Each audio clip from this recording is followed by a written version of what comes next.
Coming up in this episode, it's the first port of call on this Celebrity Apex itinerary. Today we're in St Maarten, so join me for a special breakfast for Captain's Club loyalty members, and after that I head out exploring for a day around the island, including a magnificent sky ride and fantastic views over the island, and that's followed by some beach time and exploration at Phillipsburg. I'll also provide you with some tips on how to have a beach experience in a much less expensive way than the cruise line offering, and I'll show you the entertainment offering on board tonight.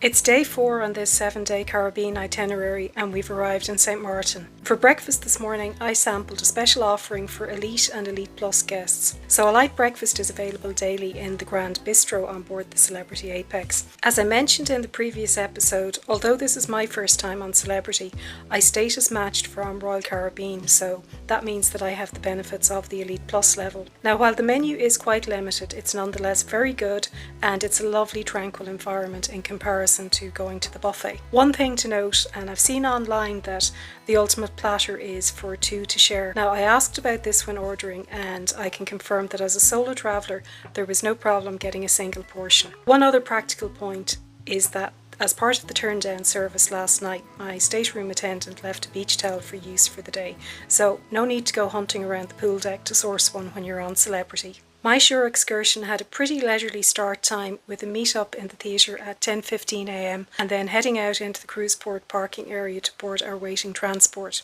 This is my second time visiting St Maarten and the first was actually just 2 weeks ago, so you can check that out on my Enchanted Princess vlog series. In that instance I did a round the island tour, so today I've chosen to do something different. It's called St Maarten Best Views by Sky Explorer. It's a small group excursion and there were about 20 seats in the small coach that I was assigned to. It was about a half-hour journey to the Rockland Estate where we disembarked and were led to the Sky Explorer chairlift. Now in addition to the chairlifts there are also other activities including this pretty scary looking zip line, definitely not my cup of tea. Now the initial view of the open chairlift conceals the full extent and height of the actual chairlift ride.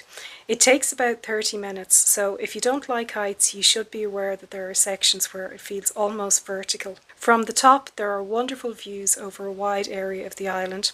There's views towards Phillipsburg and the cruise port on one side, and there's also views towards Simpson Bay and the airport and the famous Maho Beach on the other. The shore excursion price included 1 token which could be exchanged for a drink in the bar at the top.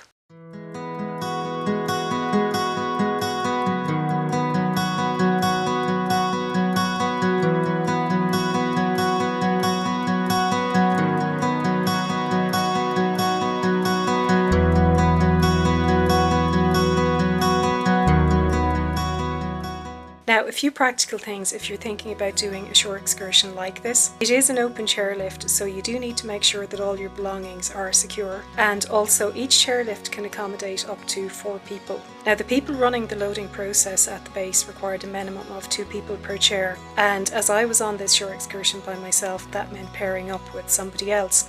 So there happened to be another solo traveller. Despite the height that the chairlift actually ascends to, it's all feeling pretty leisurely and a fairly relaxed experience for the whole 30 minutes of the ride, and it is 30 minutes obviously going back down. It's all good as long as you're not terribly afraid of heights. Now, as far as I understand, there are more historical things that can be experienced at the base area within the Rockland Estate, but there was actually limited time after descending before heading back to the waiting transport.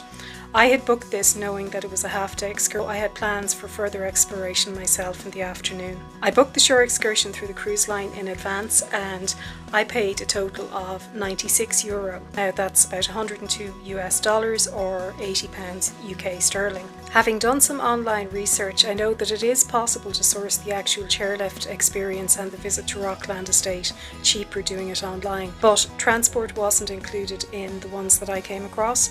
Overall, I felt it was actually a better option to stick with the cruise line offering. For the second part of my day, I chose to explore Phillipsburg. Now, it is possible to walk there from the cruise port and it takes about 25 minutes as far as I know. But I chose the far easier and more pleasant option of taking the ferry or water taxi from the cruise port right to the dock in town. That cost me $7 round trip, and your ticket is effectively the wristband that you're provided with.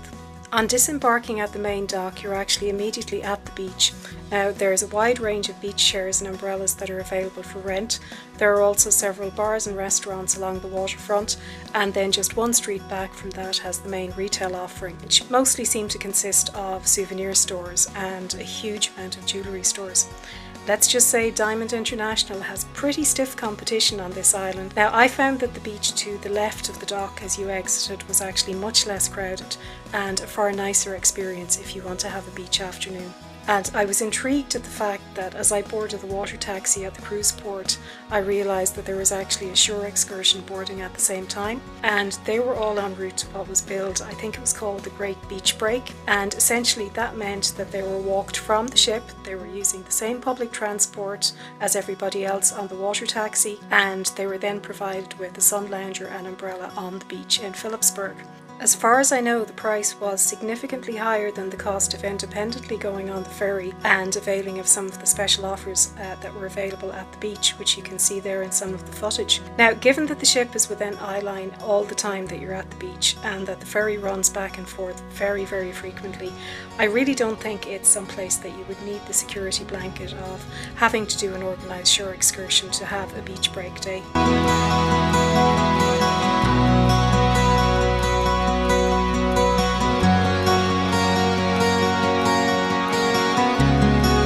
For my return trip to the ship, I reboarded the ferry at the same main dock, and I was actually quite pleased to find that I was having the benefit of an extra boat ride, as it firstly went to the second dock, which was a little bit further up the beach, before then turning to head back to the ship.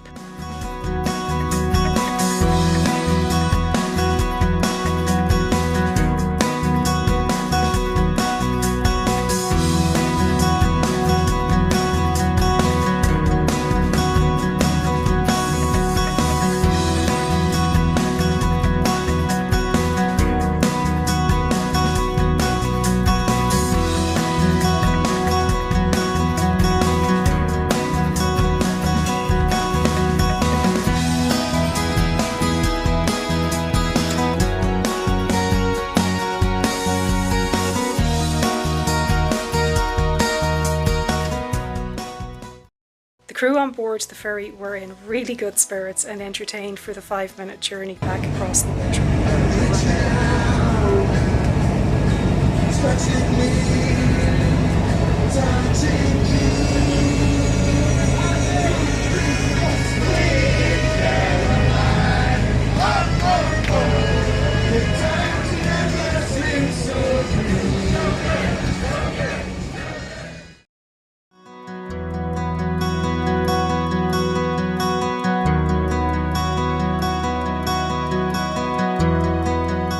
The walk from the ferry dock to the ship took probably about 5 minutes, and it was basically along a path that leads to the main cruise port complex and then straight to the security checkpoint to get onto the cruise pier.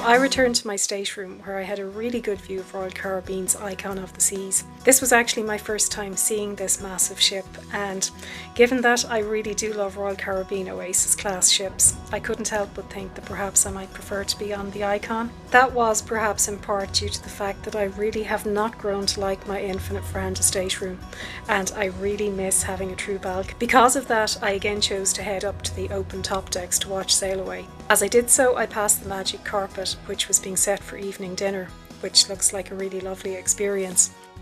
Now, my vantage point for sail away was in the open area at the rear of the Ocean View buffet, where there are lots of tables and chairs that act as an overflow for the buffet, and it's a somewhat undiscovered area. As we sailed from the port, I was quite intrigued to see what looked like a submarine being pulled by a tugboat, although I have no idea what it was. So if anybody knows from having visited St Maarten, is this a frequent thing? Just let me know in the comments below, I would really appreciate it.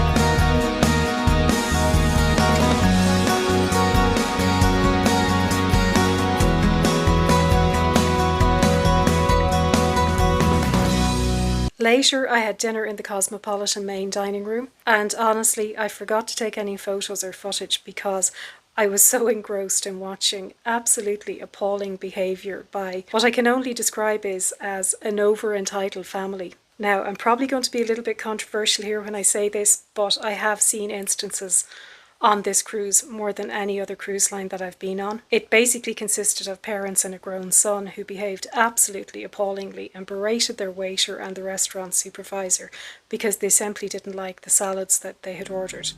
I was truly shocked, and really, in all my cruises to date, I have never experienced such bad behaviour. Let me know in the comments if this is perhaps a symptom of celebrity more than other cruise lines. I finished the evening by attending the late show in the theatre. It was one of the production shows by the celebrity singers and dancers, and it was called Tree of Life.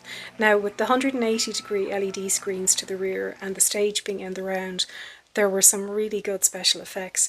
Unfortunately, for copyright reasons, I don't think I can feature any of the songs here. They were all relatively contemporary and easily recognisable, so things that stood out were, say, U2's Beautiful Day, In the Living Years by Mike and the Mechanics.